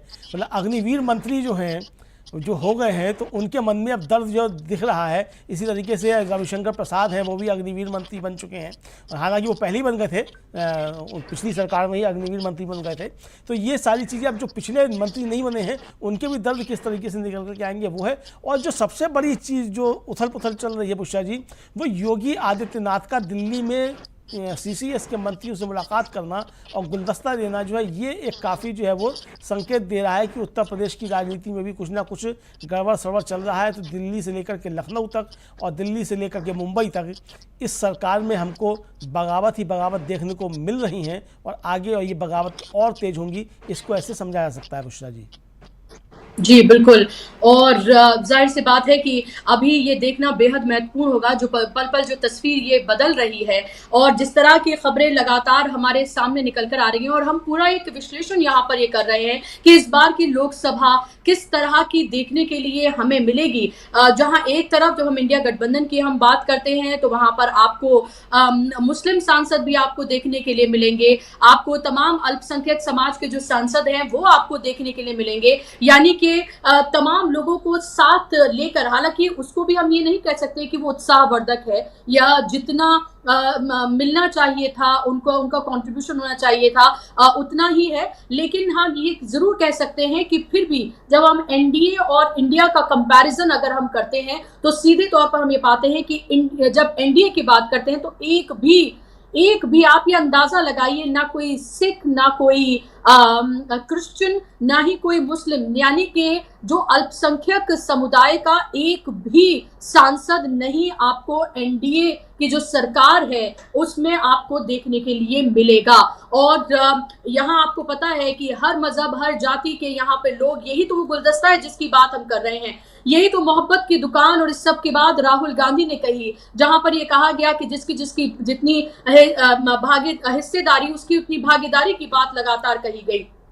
तो हमने ना सिर्फ ये कि आप ये देखें कि एक भी सांसद नहीं है माइनॉरिटी से, बल्कि आप ये देखिए जो पूरा मंत्रिमंडल बनाया गया है और उसमें नरेंद्र मोदी जो कि अपने आप को ओबीसी कहकर उन्होंने 2019 में सबसे ज्यादा ओबीसी का वोट बैंक अपने पाले में उन्होंने खींचा और उसके बाद अभी भी ओबीसी अपने आप को बताना नहीं भूलते हैं। कहते हैं कि देखिए मैं एक ओबीसी और कैसे मैं प्रधानमंत्री बना हूं, और इस पर वो कांग्रेस को घेरते हुए भी नजर आते हैं। उन्हीं ओबीसी प्रधानमंत्री से पूछा जाए कि आखिर यहाँ पर क्यों डोमिनेट करती हुई नजर आ रही है जनरल कास्ट, यहाँ पर के क्यों ऐसा लग रहा है कि ये सर्ण जो है वो डोमिनेटिंग, ये पूरा का पूरा कैबिनेट जो है वो नजर आ रहा है, जहां पर एक भी मुस्लिम मंत्री तक को आपने शामिल नहीं किया है, एक सिख और एक क्रिश्चियन, और वो दोनों भी राज्य मंत्री हैं। ये भी कुछ महत्वपूर्ण सवाल है जिसके बारे में बात होनी जरूरी है, क्योंकि इसलिए भी जरूरी है कि अयोध्या जैसी सीट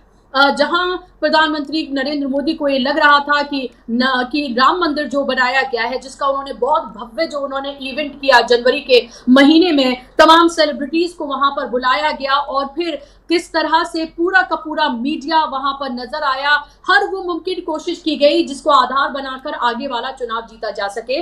लेकिन यहाँ पर बहादुरी मैं कहूंगी कि इंडिया गठबंधन ने दिखाई, समाजवादी पार्टी ने दिखाई और उस जगह से उन्होंने एक दलित चेहरे को उतारा और किस तरह की कामयाबी वहां पर मिली है। और उसके बाद आप ये देखिए कि ये जो एक फौज तैयार कर दी गई है इन 10 सालों में, जो एक ये फौज जो है वो तैयार कर दी गई है, जहां पर आप ये देखिए कि पहले मुसलमानों को वो गालियां अपशब्द देते हुए कहते हुए नजर आ रहे थे और अब आपने देखा कि कैसे जो वहां के सांसद जो अवधेश जी जो चुनकर आए हैं, अब उनके लिए किस तरह के अपशब्दों का इस्तेमाल जो है वो उसी हिंदू कम्युनिटी की तरफ से किया जा रहा है और लगातार उसको लेकर तमाम वीडियोस और वो सब कुछ बनाई जा रही हैं। तो जो भीड़ तैयार की गई है वो भीड़ पहले मुसलमानों को लेकर, अब हिंदुओं को वो गाली देती हुई नजर आ रही है, अपशब्द कहती हुई नजर आ रही है। तो भीड़ का तो एक स्वरूप है, वो जहां कहीं भी उसको लगेगा कि जो उनके आका हैं वो उस तरह से वो खुश नहीं हो रहे हैं, तो वो तमाम चीजें वहां पर करते हुए नजर आएंगी। वो सब भी हमने देखा है। लेकिन फिलहाल जो हम बात कर रहे हैं वो यहाँ पर हम महत्वपूर्ण बातें ये कर रहे हैं कि कैसे अभी तो कल ही मंत्रिमंडल में शपथ ग्रहण जो है वो कराया गया है, उस मंत्रिमंडल बनाया गया है।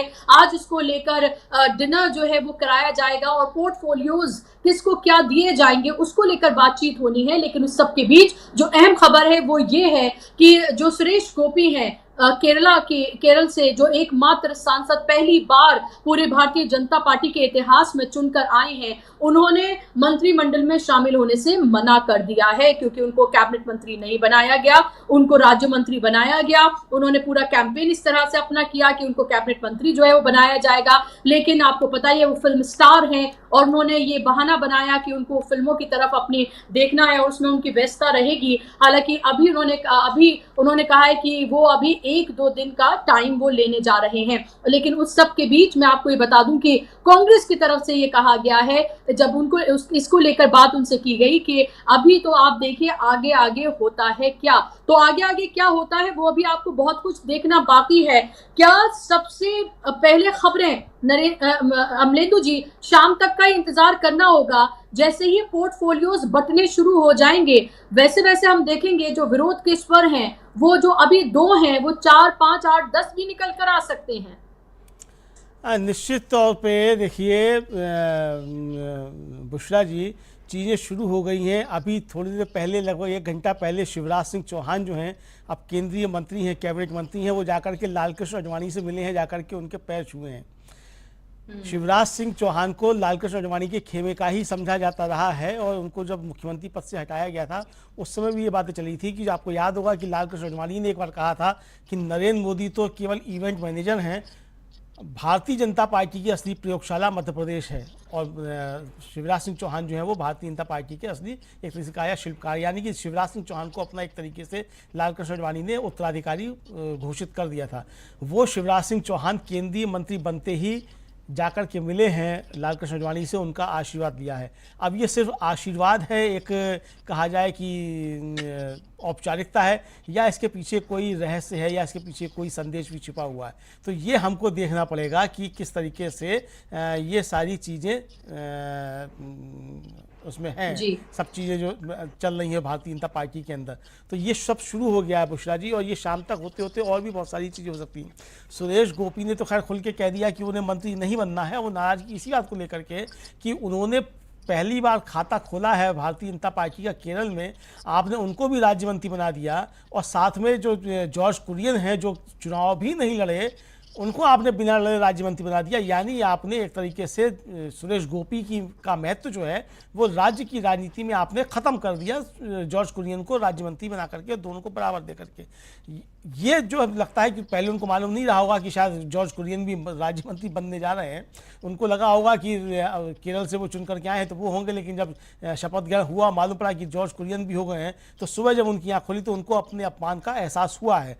तो ये देखने वाली चीज़ है कि ये किस तरीके की चीज़ें जो हैं वो इस सबके अंदर आ रही हैं, और ये देखने को आगे मालूम पड़ेगा कि और क्या क्या अंदर चीज़ें चल सकती हैं, अंदर क्या क्या संघर्ष भारतीय जनता पार्टी के अंदर देखने को मिले हैं। फिलहाल जो बड़ी खबरें, उनमें बड़ी खबर इसमें इसको भी जुड़ा जा सकता है बुशरा जी, कि शिवराज सिंह चौहान जाकर के लाल कृष्ण आडवाणी से मिले हैं, उनका आशीर्वाद लिया है।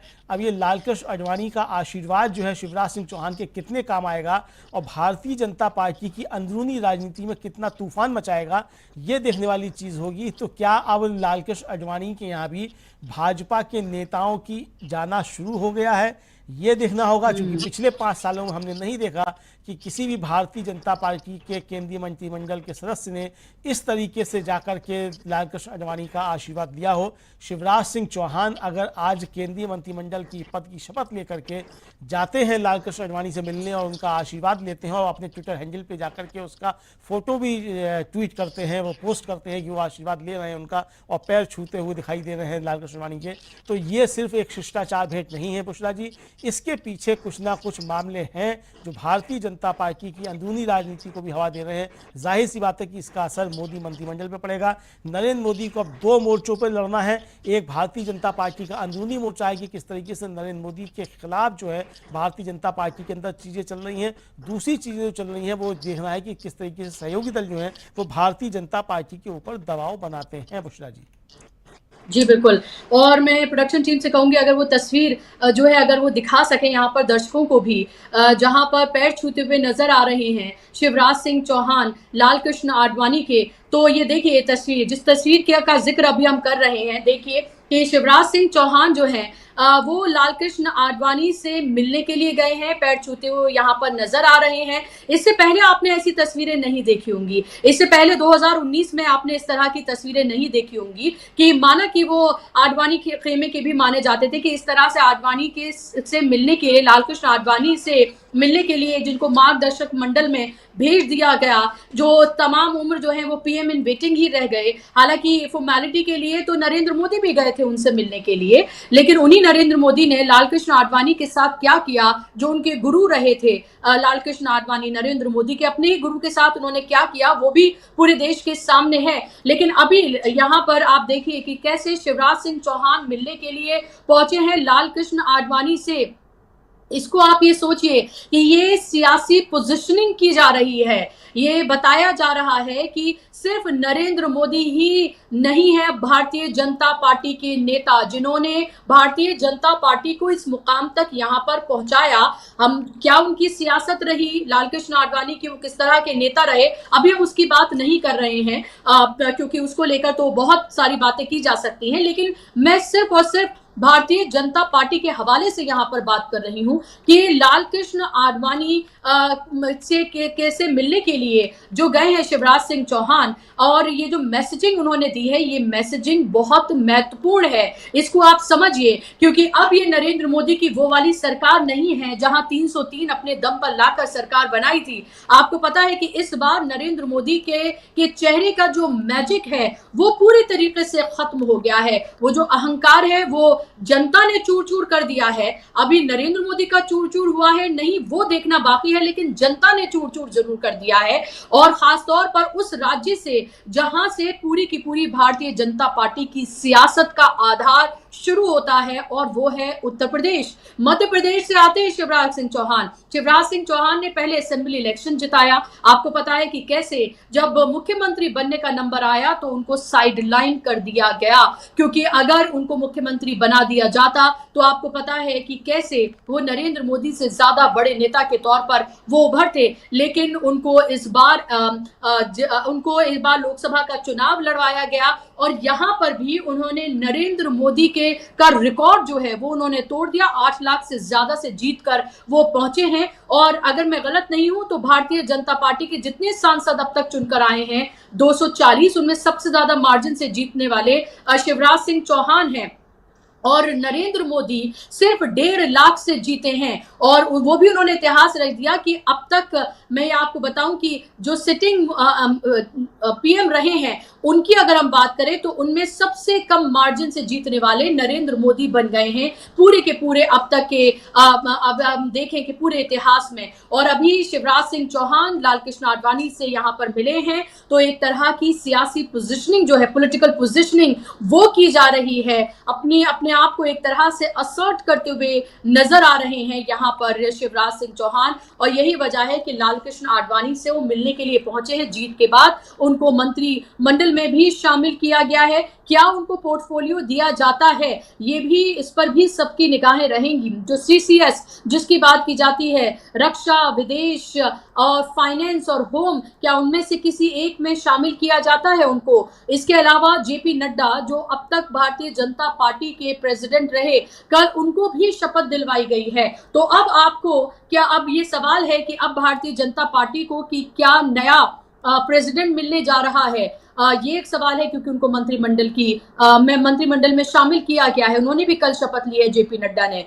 स्मृति ईरानी जो चुनाव हार गई, उनको उन 72 जो मंत्री हैं उनमें शामिल नहीं किया गया है। और वही है कि इस बार का चुनाव जो है बहुत सारे लोगों के अहंकार को चूर चूर करने वाला चुनाव रहा है। इसमें स्मृति ईरानी हैं, आपको पता है कि स्मृति ईरानी किस तरह की सियासत के लिए जानी जाती हैं, और KL शर्मा जिनको उन्होंने पियोन तक कहा था, जिनका नाम तक लेना वो अपनी जबान से गवारा नहीं करती थी, उन्होंने 1,67,000 से ज्यादा से उनको हरा दिया और ये सिद्ध कर दिया कि अहंकार किसी का नहीं रहता है। और अब रायबरेली और उसके साथ साथ वायनाड जाएंगे राहुल गांधी। और जब रायबरेली जाएंगे, शायद आज ही उनको जाना है, 11 तारीख कहा था कि कल जाएंगे राहुल गांधी, रायबरेली जाएंगे, और उनके साथ सोनिया गांधी भी होंगे, और बताया जा रहा है कि प्रियंका गांधी भी होंगे, और धन्यवाद दिया जाएगा वोटर्स का। और उसके बाद फिर वो वायनाड भी जाएंगे 12 तारीख को। तो धन्यवाद देने का सिलसिला जारी है, और लगातार जो मीटिंग्स हैं उनका सिलसिला जारी है। लेकिन अभी आज जो 5:30 बजे मीटिंग बुलाई गई है, और उसके बाद जो डिनर है भारतीय जनता पार्टी ने जो बुलाई है NDA की मीटिंग, तो उसमें पोर्टफोलियोज को लेकर भी वहां पर डिस्कशन होना है। पोर्टफोलियोज अभी बंटने बाकी हैं, अभी सिर्फ शपथ दिलाई गई है, लेकिन किसको क्या मंत्रालय मिलेगा इसको लेकर हालांकि ये खबर पहुंच गई होगी। ये पहले से भी बताया जाता है कि भाई आपको शपथ दिलवाई जा रही है और टेंटेटिव आपको ये पोर्टफोलियो दिया जा सकता है। लेकिन क्या उन पोर्टफोलियो से बीजेपी के नेता और जो अलग अलग राज्यों से जो चेहरे आते हैं, जिन्होंने जो भारी भरकम बहुमत से जो जीत कर आए हैं, या फिर ऐसी जगह से जीत कर आए हैं जहां से पहले बीजेपी को उस तरह की जीत नहीं मिली, ओडिशा उनमें से एक है, तो क्या उनका रिप्रेजेंटेशन उस तरह पर होता है या फिर नहीं, ये महत्वपूर्ण है। और उसके साथ साथ आप इसको भी समझिए कि पहले की जो सरकारें रही नरेंद्र मोदी की, 14 और 19 की, उसमें आपने कभी नहीं देखा होगा कि कोई खुलकर इस तरह से अपना विरोध दर्ज कराए, खुलकर कोई अपनी बात को कहे। जो कह दिया बस वो कह दिया, वही आखिरी बात हो जाया करती थी। आपने देखा राजस्थान से लेकर मध्य प्रदेश में कैसे चेहरे तब्दील हुए और किसी ने खुलकर कोई बात नहीं की। लेकिन अभी आप ये देखिए कि अभी से ही विरोध के स्वर जो हैं वो उठने शुरू हो गए हैं। और सबसे पहले शुरुआत हुई है केरला से, बीजेपी केरला से, और उसके साथ साथ महाराष्ट्र से। और महाराष्ट्र से तो अभी आपको बहुत सारी खबरें आपको मिलना बाकी हैं, क्योंकि वहां पर तो बड़ा खेल हो रहा है। और इसके साथ साथ TMC की बात करते हैं तो TMC की तरफ से ये लगातार ये कहा गया कि TMC की तरफ से लगातार ये कहा जा रहा है कि बीजेपी के कई सांसद और विधायक जो है वो उनके संपर्क में हैं। हमने देखा था जब विधानसभा का चुनाव जीती थी ममता बनर्जी, तो एक तरह से रेला लग गया था, लाइन लग गई थी बीजेपी के विधायकों की TMC में जाने की। तो क्या उस तरह की स्थिति फिर से पैदा हो सकती है? 12 सांसद हैं फिलहाल भारतीय जनता पार्टी के, 29 सांसदों के साथ एक बार फिर से तृणमूल कांग्रेस ने, ममता बनर्जी ने अपनी ताकत दिखाई है कि तमाम ताकत बीजेपी ने वहां पर झोंकी, लेकिन उसके बावजूद भी वो विजयी बनकर सामने आई हैं और 29 सीटें जो हैं वो उनके अपने पाले में गई हैं। तो ये महत्वपूर्ण बातें हैं जो फिलहाल हम आपके सामने रख रहे हैं। और इम्तिहान की घड़ी अमलेंदु जी अब आगे आगे आने जा रही है एनडीए के सामने, क्योंकि पोर्टफोलियोज जब बटेंगे तब विरोध के स्वर हमें देखने के लिए मिलेंगे। जो शर्तें अभी रखी गई हैं टीडीपी की तरफ से और जेडीयू की तरफ से, अगर उन शर्तों को नहीं मानते हैं तो उनको पता है कि दूसरी तरफ तो उनके पास शर्तें मानने के लिए तैयार बैठे हुए हैं, और शर्तें ऐसी भी कि जो शर्त शायद नहीं भी रखी हो गई हो वो भी मानने के लिए तैयार बैठे हैं। क्योंकि इस बार की लड़ाई जो कहा गया कि संविधान और लोकतंत्र की को बचाने की लड़ाई है, यहाँ पर जिसकी जितनी भागीदारी उसकी उतनी हिस्सेदारी की ये लड़ाई है, और उसके लिए कांग्रेस कुछ भी कर सकती है। और उधर बीजेपी अपनी उसी तरह की सियासत करती हुई नजर आ रही है जैसे उसने अपने 61 सांसद जो है उनको मंत्री बनाया है। और खबर अभी ये भी है कि ये जो 72 मंत्रियों का मंत्रिमंडल है इसमें अभी और विस्तार हो सकता है, ये संख्या 78 तक जा सकती है। देखिए बुशरा जी, अभी जब विस्तार होगा वो तो तब जब होगा तब होगा, विस्तार होगा वो तो बात की बात है, कब विस्तार होगा कब नहीं होगा। लेकिन अभी जो चीज़ें हैं वो जैसे ही पोर्टफोलियो की घोषणा होगी उसके बाद हमको एक ज़बरदस्त, एक तरीके से कहा जाए, असंतोष वो देखने को मिलेगा। देखिए बुशरा जी, कोई भी राजनीतिक डील जब होती है तो वो डील जो पर्दे के पीछे डील होती है तो वो कोई रिटन में एग्रीमेंट नहीं होता है, कोई स्टाम्प पेपर पर लिख के नहीं दिया जाता है कि हम आपके साथ ये डील करने जा रहे हैं। जिस तरीके से उद्धव ठाकरे के साथ धोखा किया गया, उद्धव ठाकरे ने कहा था कि भाई हमसे, अमित शाह ने आके वायदा किया था कि 2.5 साल का मुख्यमंत्री होगा, पहले आपका मुख्यमंत्री होगा फिर हमारा मुख्यमंत्री होगा, और इसी आधार पे हम उनके साथ समझौते को तैयार हुए थे कि हम कम सीटों पे चुनाव लड़ेंगे। ये अमित शाह ने आकर कहा था। बाद में अमित शाह उस डील से मुकर गए। तो यानी कि भारतीय जनता पार्टी की ये पुरानी आदत है कि वो अपने सहयोगियों से जो वादे करती है उनसे मुकर जाती है, उनसे पीछे हट जाती है। तो अगर चंद्रबाबू नायडू के साथ या नीतीश कुमार के साथ या अजीत पवार के साथ या एकनाथ शिंदे के साथ या चिराग पासवान के साथ कोई डील हुई होगी बुशरा जी पर्दे के पीछे से, तो जाहिर सी बात है कि उन पर्दे के पीछे की डील का कोई लिखित साक्ष्य नहीं होगा। वो एक तरीके से कहा जाए जुबान की गारंटी होगी। जो मोदी जी कहते रहते थे कि मोदी की गारंटी, वो सारी गारंटियां फेल साबित हुई हैं। तो अब जो मोदी की गारंटी जो पर्दे के पीछे दी गई है वो गारंटी कितनी फेल होती हैं ये देखना होगा, चूंकि मोदी जी की गारंटी एक भी काम नहीं करती है, ये सबको मालूम है। तो जब ये चीज़ें सब सामने आएंगी तो ज़बरदस्त तरीके से असंतोष होगा। फिर ये जो सहयोगी दल है बुशरा जी, ये सब आपस में भी मिलेंगे जा करके, किसी को हो सकता है 10 दिन में मुलाकात हो जाए, किसी की हो सकता है 5 दिन में मुलाकात हो, किसी की 2 महीने मुलाकात हो।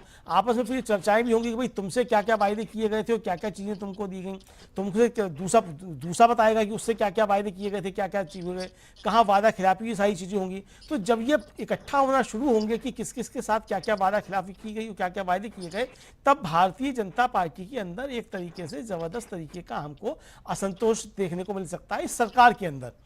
तो ये जब चीज़ें सब सामने आएंगी तो निश्चित तौर पे ये सरकार गिरती हुई सी नजर आएगी और अस्थिर तो ये पहले दिन से हो गई है बुशरा जी। देखिए कल एक तो जो 7-15 का शपथ ग्रहण का समारोह का समय था, नरेंद्र मोदी खुद 7:17 पे पहुंचे, शपथ ग्रहण लेट शुरू हुई। तो यानी जो आपका मुहूर्त था, जो आपने मुहूर्त निकाला था, वो मुहूर्त एक तो आपका जो था वो निकल गया जिस पे आपको करना था। दूसरा, सूर्यास्त के समय आपने शपथ ली।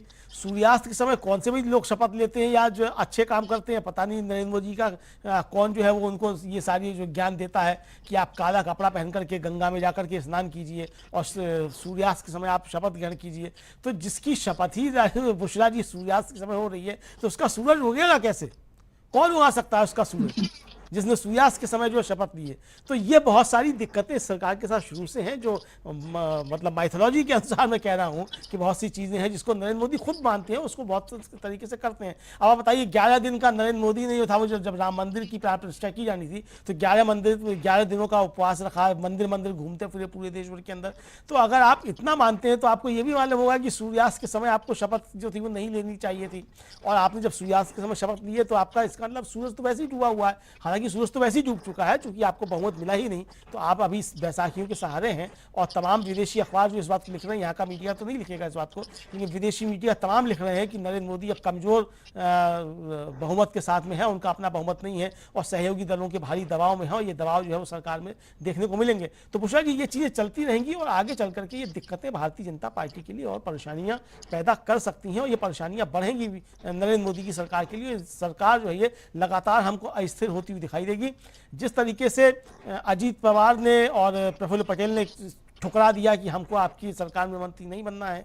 सुरेश गोपी ने मंत्री पद की शपथ लेने के बाद और फिर नरेंद्र मोदी को आंख दिखा दी कि हमको तुम्हारा ये मंत्री पद नहीं चाहिए, हम सांसद ही ठीक है। अगर आपको जॉर्ज कुरियन को बनाना, मतलब ये समझा जा सकता है कि अगर आपको जॉर्ज कुरियन को भी मेरे साथ राज्य मंत्री बनाना है तो ठीक है भाई, नमस्ते, आप जॉर्ज कुरियन को बना लीजिए, मैं केवल सांसद रह लूंगा।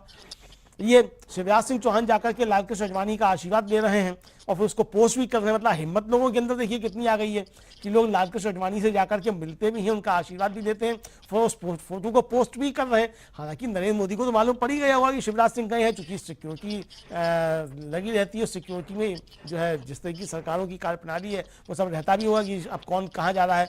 भाई जब ये पेगासस की जब जानकारी आई थी बुशरा जी, तो ये भी आया था कि कई केंद्रीय मंत्री थे उनकी भी जासूसी की जा रही थी, ये कराई आई थी। तो जाहिर सी बात है कि ये सब चीज़ें तो पहुंच रही होंगी कि शिवराज सिंह कहाँ जा रहे हैं, लेकिन वो जासूसी से किसी को मालूम पड़ जाए वो अलग बात है। लेकिन लोग ये हिम्मत करें कि लालकृष्ण आडवाणी का जाकर के आशीर्वाद लें, उसका जाकर के फोटो भी सार्वजनिक करें, तो ये समझा जा सकता है कि किस तरीके से नरेंद्र मोदी अब भारतीय जनता पार्टी के अंदर भी कमज़ोर हो रहे हैं और नरेंद्र मोदी के विरोधी जो हैं वो भारतीय जनता पार्टी में किस तरीके से ताकतवर हो रहे हैं। ये ताकत जिस दिन और बढ़ जाएगी बुशरा जी, मंत्रिमंडल के पोर्टफोलियो बंटने के बाद इसमें और ज़्यादा असंतोष के सुर उठेंगे और इस असंतोष के सुर को हवा देने के लिए मुझे लगता है कि भारतीय जनता पार्टी के अंदर के लोग भी जो हैं वो काफ़ी ज़्यादा सक्रिय हो गए हैं। अब देखना ये है कि ये असंतोष किस दिन जो है वो लावा बन करके फूटता है और नरेंद्र मोदी की सरकार धड़ाम से गिरती है। बुशरा जी जी बिल्कुल, क्या जितनी निगाहें शिवराज सिंह चौहान पे रहेंगी और आज जो शिवराज सिंह चौहान ने ये जो फोटो साझा किया है,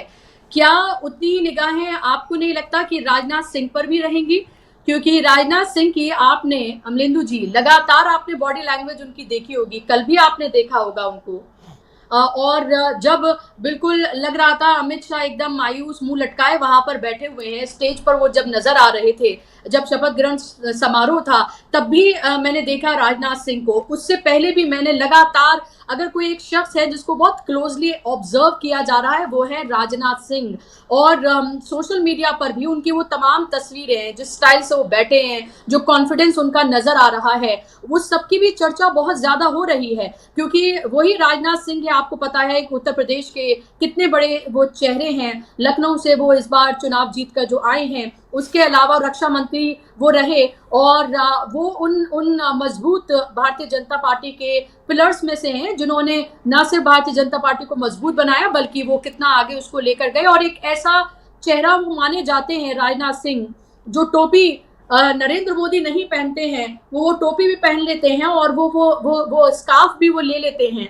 और माना यह जाता है कि उनको जो कम से कम जो शिया कम्युनिटी है उनको वोट मिलता है लखनऊ में, ये माना जाता है।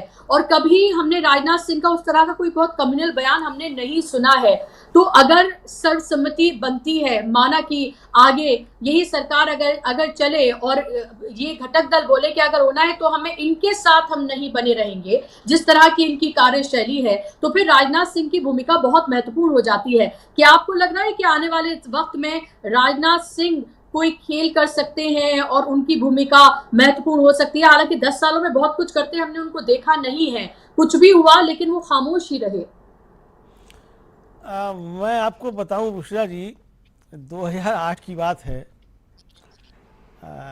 व्यक्तिगत बातें हैं लेकिन चूंकि हम लोग पत्रकार हैं तो बहुत सी व्यक्तिगत बातें भी हम लोगों को मालूम पड़ जाती हैं। लालकृष्ण आडवाणी का एक तरीके से कहा जाए अस्ताचल की तरफ ले जाने में लालकृष्ण आडवाणी को बहुत बड़ी भूमिका राजनाथ सिंह की रही। और नरेंद्र मोदी जब प्रधानमंत्री पद के उम्मीदवार घोषित हुए लालकृष्ण आडवाणी को पछाड़ करके, तो उसमें राजनाथ सिंह की बड़ी भूमिका थी। तो राजनाथ सिंह लालकृष्ण आडवाणी की स्थिति में पहुंचाने के लिए जिम्मेदार माने जा सकते हैं। तो वो राजनाथ सिंह नरेंद्र मोदी को भी लालकृष्ण आडवाणी की स्थिति में पहुंचा सकते हैं, ये नरेंद्र मोदी भी जानते हैं और राजनाथ सिंह भी जानते हैं। तो राजनाथ सिंह अगर अभी कुछ नहीं कर रहे हैं तो इसकी कोई गारंटी नहीं है कि आगे नहीं करेंगे। जिस दिन राजनाथ सिंह के अब चूंकि देखिए अब परिस्थितियां होती हैं, पिछली 2 सरकारें जो नहीं वो एक चूंकि पूर्ण बहुमत की सरकारें थीं भारतीय जनता पार्टी की, नरेंद्र मोदी का आभा मंडल था।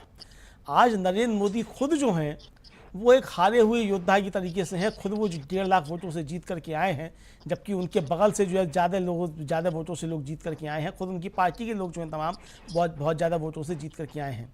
तो नरेंद्र मोदी अब की अपनी जो छवि थी वो एक तरीके से बिल्कुल ख़त्म हो चुकी है। तो ऐसे में राजनाथ सिंह क्या कर सकते हैं, क्या नहीं कर सकते हैं, हम अच्छे तरीके से इसको समझ सकते हैं। तो ये नहीं कहा जा सकता कि राजनाथ सिंह क्या करेंगे, क्या नहीं करेंगे।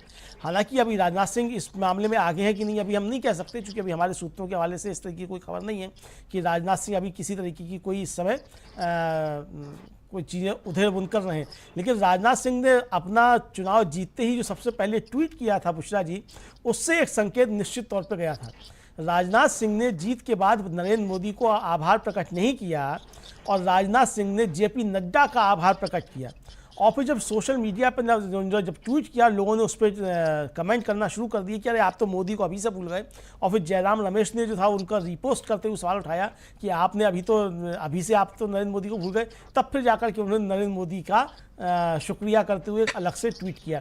यानी कि आप समझ सकती हैं कि नरेंद्र मोदी का एक तरीके से कहा जाए कि उल्टी गिनती शुरू होना जब शुरू हुई, तो राजनाथ सिंह ने इस तरीके से शुरू कर दी थी कि मोदी जी अब आप जो है किसी काम के नहीं रहे। तो राजनाथ सिंह ये संदेश एक तरीके से दे चुके हैं। तो राजनाथ सिंह अब क्या करेंगे, अब देखना ये है बुशरा जी की जो भारतीय जनता पार्टी के अंदर जो कई लॉबी हैं, जैसे एक लाल कृष्ण आडवाणी के चेलों की लॉबी है जिसमें शिवराज सिंह चौहान आते हैं, इधर राजनाथ सिंह हैं, इधर योगी आदित्यनाथ हैं। तो ये सारे जो असंतुष्ट समझे जाते हैं, ये नरेंद्र मोदी के खिलाफ कब एकजुट होते हैं और क्या करते हैं, ये देखने वाली चीज़ मुझको लगता है होगी काफ़ी कुछ, कि ये कब जाकर के अपनी किस तरीके की रणनीति बनाते हैं। तो अब ये जिस दिन चीज़ें इनकी मुझे लगता है तैयार हो जाएंगी, उस दिन नरेंद्र मोदी के खिलाफ एक बगावत भारतीय जनता पार्टी के अंदर खुद तैयार हो जाएगी। सहयोगी दलों की तो बात ही छोड़ दीजिए। और अगर भारतीय जनता पार्टी के अंदर से कोई इस तरीके की सुगबगाहट होती है बुशरा जी, तो ये सहयोगी दल जो है ये तुरंत दबाव बनाएंगे कि हमको अब नरेंद्र मोदी नहीं चाहिए हैं, तो दूसरा कोई प्रधानमंत्री चाहिए। तो वो भारतीय जनता पार्टी के अंदर से आएगा कि इंडिया गठबंधन से आएगा, फिर ये उस समय परिस्थितियाँ पैदा होंगी। तो कुल मिलाकर के इस सरकार का जीवन बहुत छोटा है, और ये सरकार तमाम बैसाखियों पे और वेंटिलेटर पे ये सरकार है। तो ये लगातार वेंटिलेटर पे रहेगी। ये वेंटिलेटर जिस दिन जो है वो इसका कनेक्शन टूट जाएगा, सिलेंडर में ऑक्सीजन ख़त्म हो जाएगा, उस दिन ये सरकार धराशायी हो जाएगी। तो फिलहाल वेंटिलेटर पे सरकार है, वेंटिलेटर चलता रहे इस सरकार का, ये नरेंद्र मोदी को लगातार प्रार्थना करती रहनी चाहिए। और खुद को अविनाशी समझने की गलती अब नरेंद्र मोदी को नहीं करनी चाहिए, कम से कम। ठीक है, आपने चुनौती दे दी एक बार बाबा भोलेनाथ को कि आप अविनाशी हैं, आपने काशी की धरती पे खड़े होकर के बाबा भोलेनाथ को चुनौती दी। बाबा भोलेनाथ ने आपको उसका दंड दिया है, अभी पूरा दंड नहीं दिया है। तो अब ये गलती नरेंद्र मोदी को नहीं करनी चाहिए कि वो अविनाशी हैं और अब वो जो है वो ईश्वर से बड़े हो गए हैं। ये गलती नहीं करनी चाहिए, चूँकि भारतीय जनता पार्टी के अंदर तमाम लोगों के ईश्वर जो है वो अलग अलग हैं, और वो ईश्वर अगर इकट्ठा हो गए तो नरेंद्र मोदी की कुर्सी पे खतरा भारतीय जनता पार्टी के अंदर से आ जाएगा। बुशरा जी बिल्कुल।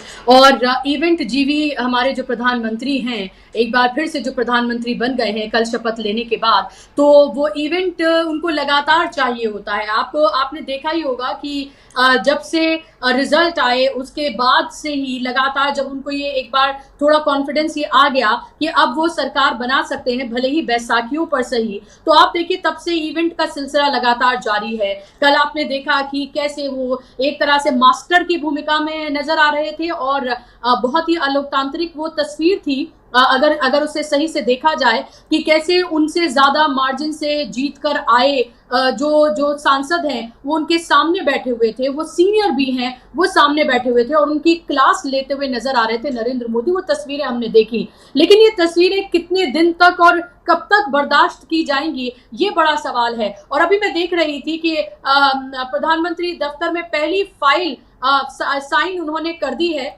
और वो कह रहे हैं कि मेरे लिए ये सौभाग्य की बात है। और जो 17वीं किस्त है किसानों को लेकर जो जारी की गई है, उसको लेकर उन्होंने साइन किया है, जो लगातार जो प्रधानमंत्री किसान निधि के तौर पर जो किस्त जाती है उसको लेकर। और वो कह रहे हैं, नरेंद्र मोदी ने कहा है कि किसानों के लिए उनको काम करने का अवसर मिला है। अब पहली बार ही जो पहली फाइल उन्होंने साइन की है, तो उनके लिए ये सौभाग्य की बात है। ये उन्हीं किसानों की बात कर रहे हैं जिन 750 किसानों की शहादत हुई, जो 3 काले कानून लेकर आए गए थे सरकार की तरफ से, और उसकी वजह से उन 750 किसानों ने अपनी जान गंवाई।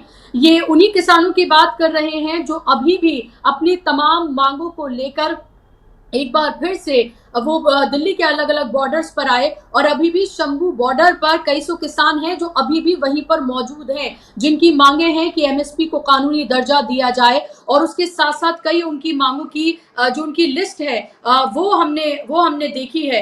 तो क्या ये सवाल ये उठ रहा है कि ये उन्हीं किसानों की बात यहाँ पर क्या की जा रही है। और यहाँ आप ये तस्वीर, ये महत्वपूर्ण तस्वीर आप देख रहे हैं, शेख हसीना को आप देख सकते हैं इन तस्वीरों में।